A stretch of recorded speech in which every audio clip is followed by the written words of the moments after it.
औज़ुबिल्लाहिमिनश्शैतानिर्रजीम बिस्मिल्लाहिर्रहमानिर्रहीम अस्सलामु अलैकुम वरहमतुल्लाहि वबरकातुहू।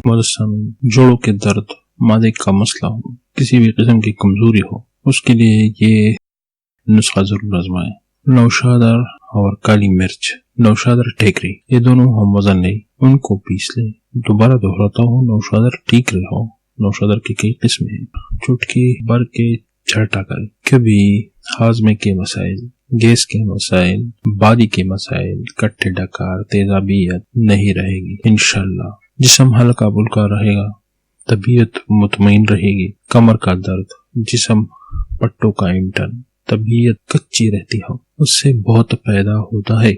जोड़ों के दर्द में, कमर के दर्द में, जिसे सीढ़ियां चढ़कर तकलीफ होती है, इन सब के लिए चौथाई चम्मच दिन में 4 मरतबा पानी के हमरा लिया करें। तो सामीन, आजकल हम खाना खाकर बैठ जाते हैं, वर्जिश का मिजाज खत्म हो चुका है, ग़िज़ाएं वो खाते हैं जो नहीं खानी चाहिए। तो इसी वजह से जोड़ों के दर्द और मादे के मसाइल पैदा हो रहे हैं और जिस्म में कमजोरी भी रहती है। उसके लिए यह बहुत शानदार नुस्खा है।